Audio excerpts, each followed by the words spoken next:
I'm Hannah Rosen, and this is Radio Atlantic. There's something that happens to me when I see the word COVID in a headline. My brain freezes.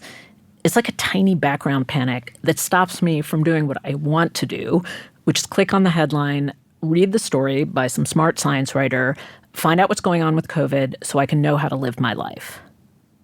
I know a lot of people in this situation.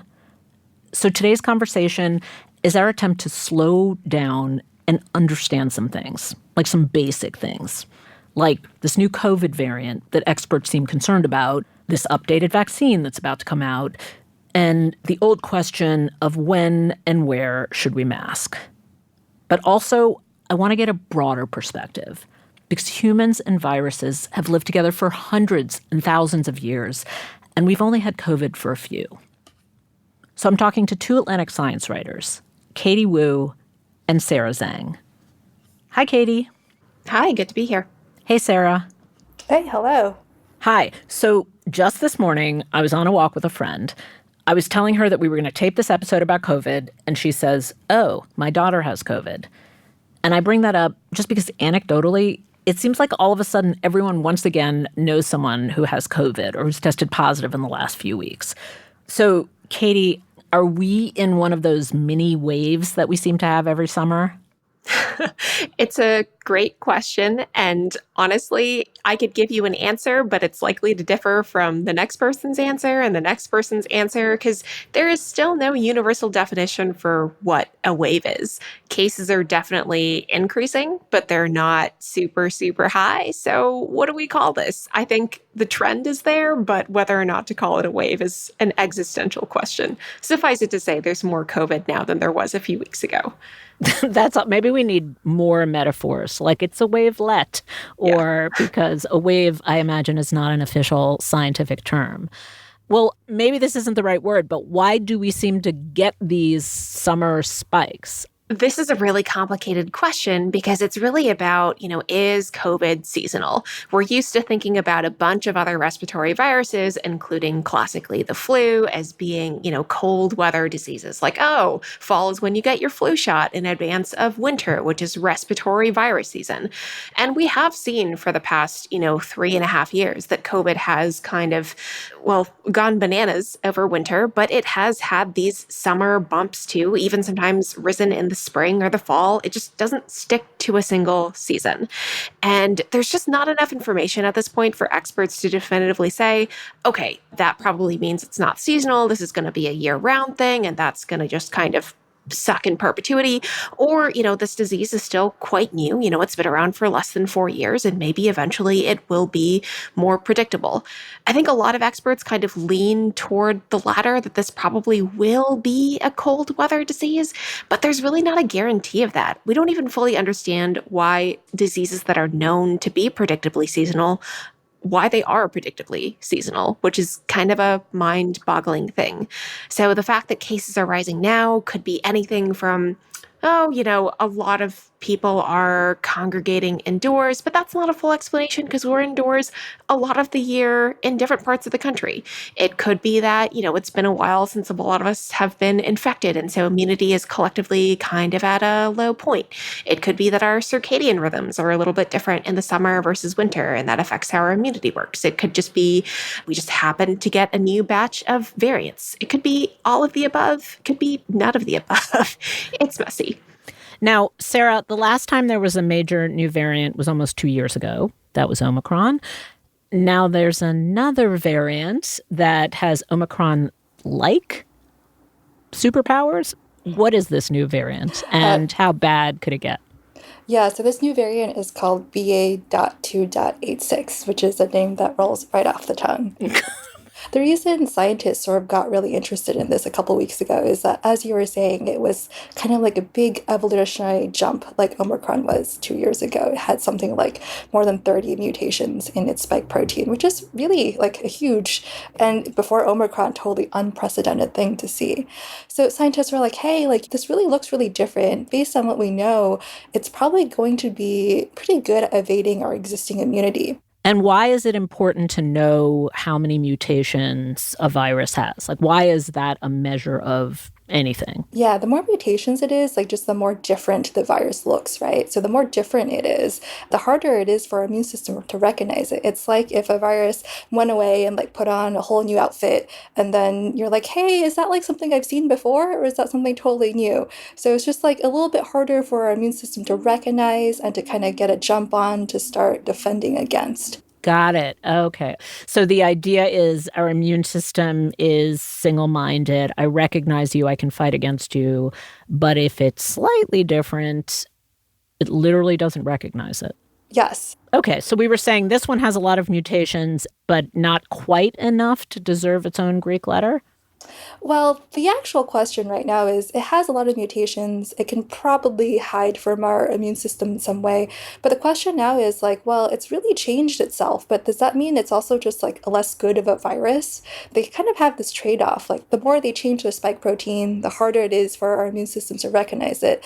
But then maybe they also kind of break their spike protein a little bit. Maybe it's just not as good. Sarah, when you say a virus is good, you mean it's effective, like it spreads quickly. Yeah, it's fit. It's like very good at spreading from person to person. Did you say fit?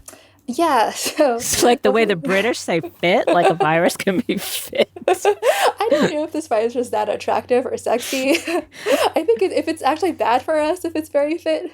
Yeah. Evolutionary biologists talk about the fitness of an organism, right? Like survival of the fittest. So think about like the fittest virus as the one that's going to sweep around the world and take over. Love it. I love it. I didn't know that.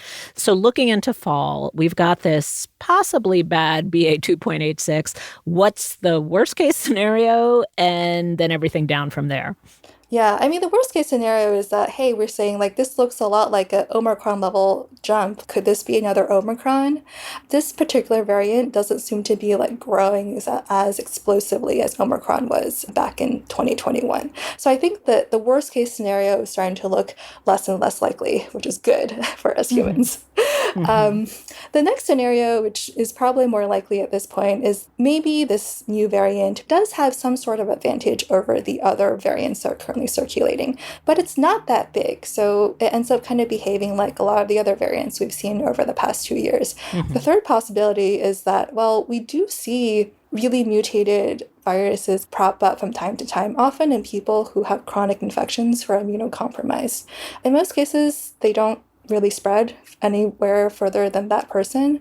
This one clearly able to spread to some extent, but maybe it's actually not that good, and like eventually it'll just fizzle out and die on its own. I think these latter two scenarios are looking more likely than the worst case scenario, but we still don't really know exactly which future we're living in yet. So the virus is maybe coming for us. Health experts are tracking it better, but we ourselves are in a very different place than in November 21 when Omicron emerged. It's true we have a lot more immunity, but a lot less testing, a lot less vigilance. Like from a public health perspective, we're just, we're not hanging on every word, rushing to get the vaccine. It's just a very different mindset. So even though these variants seem a lot less powerful, we are a lot more indifferent. And I'm wondering, Katie, like where that leaves us from a public health perspective. It's a great question, and I think this is the question on most public health experts' minds right now. For me personally, it does make me a little bit nervous because we have sort of settled into this weird steady state now, right? Like all the variables you just identified, it's going to take a lot for them to change drastically. We've kind of hit this plateau-ish of immunity. Most people at this point have been infected or vaccinated or both. And so there's this kind of base layer of immunity that's tamping down severe disease.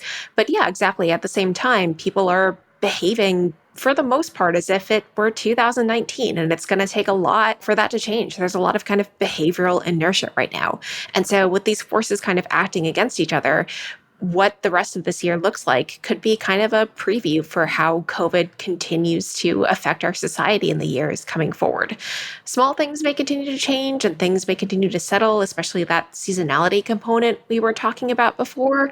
But certainly to see hospitalizations rising at this point, it doesn't necessarily bode well for the winter. And the concern is, we've learned so much about how to stop this virus from spreading super fast through the community. And there's not a lot of willpower left to take those measures at this point, even when cases start to rise. And last fall, we got the bivalent vaccine, which protected against both the original strain of the virus and the Omicron variant. Now I understand we have a new vaccine coming soon. What do we know about it? Yeah, so this is kind of an exciting change. This will be our first ever version of the COVID vaccine here in the US that does not contain any of the original strain, which makes good sense. That original strain has not been around for years. We probably don't really need to be putting that in our vaccine. For comparison, we update our flu vaccines pretty much every year. We're not still putting in strains from like the 70s. And yeah, the vaccine is updated to be kind of within the Omicron family, which is still the family that is bothering us now, even though the virus has undergone a lot of evolution within that family. So this should be a closer match to whatever it is that is the dominant strain this fall. I think there is a little bit of concern that because we have gotten a lot of these subvariants that have changed significantly, it's not going to be a perfect match. So people probably will still get infected if they encounter the virus after getting vaccinated. But this should give people's protection against severe disease a boost. And that matters a lot. What is the guesswork involved in deciding which vaccine you're going to administer in the fall? There's always guesswork, right? Right. There is always guesswork, and part of it is a timing issue.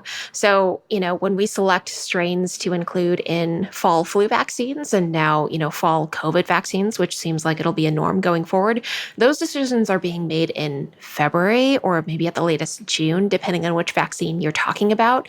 Even with a pretty tight timeline, you need to give manufacturers time to test out those doses, manufacture them, ship them out, make sure pharmacies have them in stock, and then start administering them. That's months of delay. The virus doesn't care about our vaccine schedule. It is going to be doing whatever benefits it in the meantime. And so if that means evolving new strains, producing new family members within this Omicron family, that is what it's going to do. And that is what it has done. There will probably be a little bit of that Russian roulette phenomenon with COVID going forward as well. These viruses just move too quickly, evolutionarily speaking. But the upshot is still that it is still going to be a way better bet to get the vaccine anyway, because it is going to refresh your immune system's conception of the virus rather than sticking with last year's model. I mean, all the language around viruses is really like video games. It has certain powers, like we try and get ahead of it. I wonder, how do you guys conceptualize it as? Like, as people who write about it a lot, is it like a video game, a race, a war? Like, what's your favorite category of metaphor? I think my favorite metaphor is like a dog chasing a rabbit. If you think of the rabbit as a virus, it's just like running around all over the place, and our immunity is sometimes always trying to play catch up, right? Like the virus is constantly evolving, it's always becoming a little bit different, and our immunities are like playing a little bit of catch up. People keep saying, like, when is the virus going to stop evolving? Well, the rabbit can just kind of keep running forever, like even if it's just running in circles. So the virus is never going to stop evolving, and our immune system are always going to be playing catch up. And that's sort of basically what happens with flu every year. And I think that's probably where COVID is going to settle. Mm-hmm.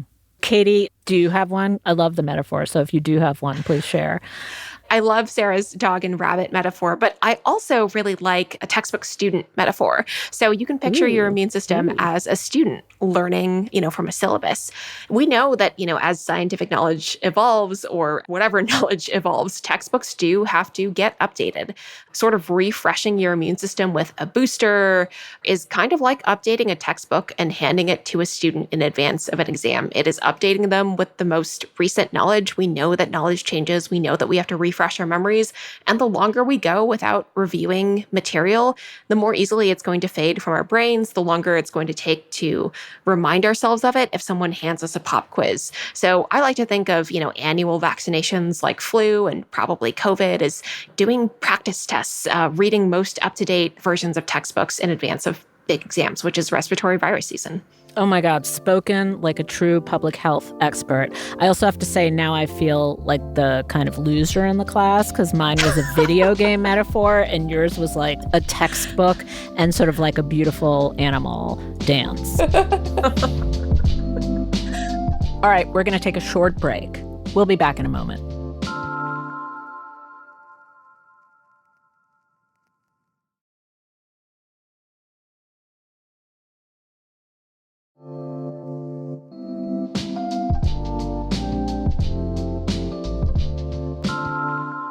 I feel like we've covered the fall, like we understand how to get ourselves ready for the fall, but then there's the rest of our lives. I mean, both of you have mentioned it in different ways, it becoming flu-like. So if you step back, because this dance of new wave, new variant, new vaccine, it's pretty familiar.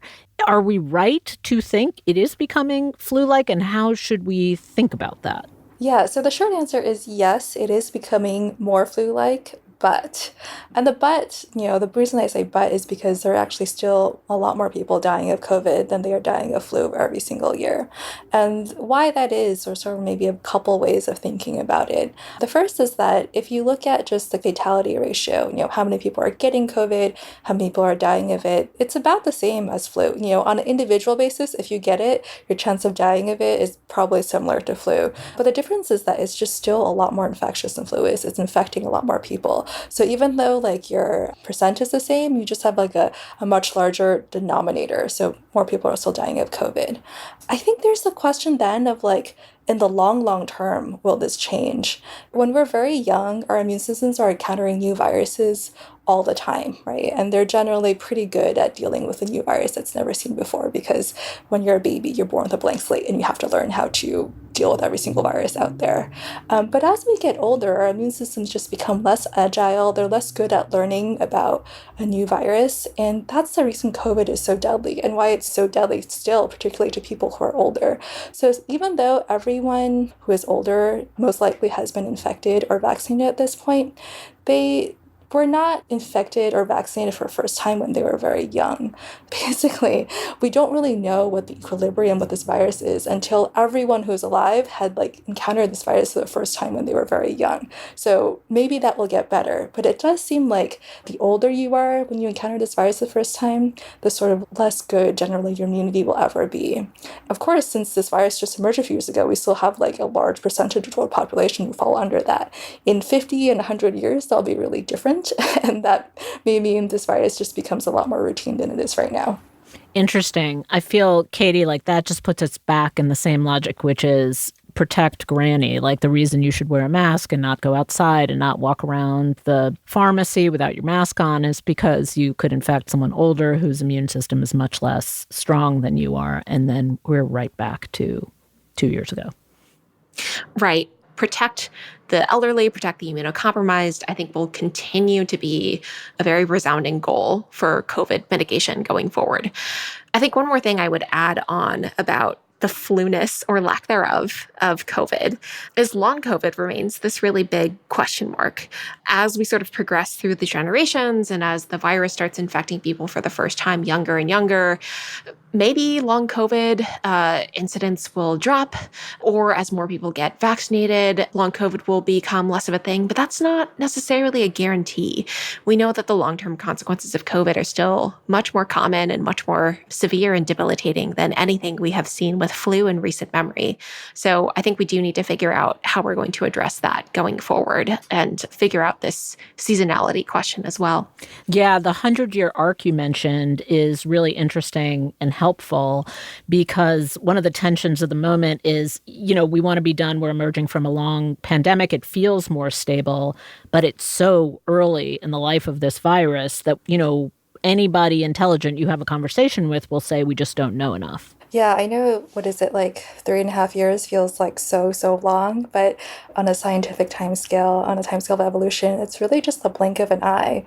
I mean, we're really still at the very beginning of humanity's relationship with SARS-CoV-2. And where that goes in the end, we don't know. We just have so few data points to extrapolate from. The last thing I'm going to ask about is sort of the infrastructure. So the Biden administration ended the public health emergency in May, which means we are in a non-emergency season of COVID, if we enter a season of COVID. Does that change anything? Was that a good idea? Oh gosh, that's a tricky question to answer. I think it was a fair decision for the time. I think crisis level management from up top, it's not designed to last forever. This had to end at some point. I think it was arguably a bumpy off ramp. I remember speaking to a lot of researchers at the time who felt like they were just kind of being dropped without a really good landing pad. And I think there will be a lot of differences that subtly or not so subtly pop up this winter. Like, what are hospitals going to do around masking? What are schools going to do around testing? How are we going to handle a big influx of cases if that happens, without like automatic federal support for supplies, that sort of thing. We are now reverting back to a business as usual system where a lot of different institutions are trying to manage the situation on their own. And what's likely to happen is kind of a patchwork of outcomes. We're figuring it out for ourselves, which is tricky to square with public health, right? Like, we want to do the thing for the greater good, but what happens if one place has fewer resources than another? Will there be worse outcomes there? And is that a fair allocation of what we have on a national scale? Like, the goal is not to go back to 2019, but the goal was also not to stay in peak 2020 forever in terms of our response. Right. I mean, and the way you just put it made me feel like we're actually not incorporating the lessons, that everybody's out there on their own. That doesn't seem great. Like, why can't we apply the lessons in some clever way? It's a great question. I mean, I think the why is tricky, but what I will say is this is maybe not surprising. There's been a lot of discussion about the very typical panic neglect cycle in public health. When new threats arise, we often end up scrambling to meet them head on, as if we've never encountered these same threats before, reinventing the wheel constantly, running into the same mistakes, finally mounting some responses, getting through the end of the crisis. Everyone goes back to normal, and it's as if the past however many years have been erased. There's not systems level rearrangement. There's not infrastructural change. There's not added resilience in the system in most cases. And that does set us up worse for the next crisis. It sort of just erodes stability over time. I think that's kind of the long-term concern here. Like, yes, COVID is very much still a big issue, but we have mostly made it through the absolute worst of this, and that's good. But what next? This will not be our last pandemic. This won't even be our last big outbreak of this year. Mm-hmm. So it's long term. Maybe if we're going to be generous, we'll say that everyone needs a breather, and then they'll turn to long-term resilience. That's the best case scenario. That would be great, but it sure is easier to do nothing. Yes, it is always easier to do nothing. Okay, last thing. I remember during the height of the COVID era, the articles that everybody read a lot was when they asked experts, like, well, what are you doing?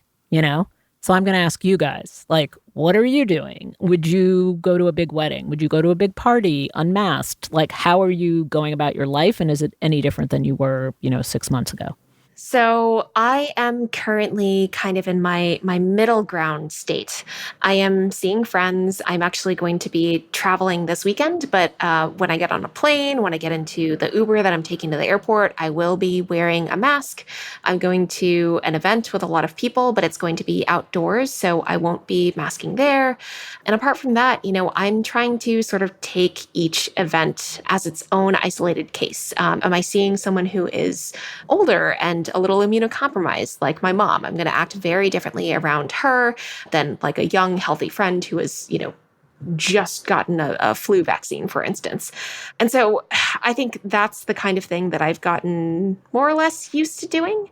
I think I was a little more chill a few months ago, but since cases have gone up, I'm trying to be vigilant, especially because I am about to be seeing some vulnerable people, especially as we approach the holidays. And it's them I'm keeping in mind more so than myself. Mm-hmm.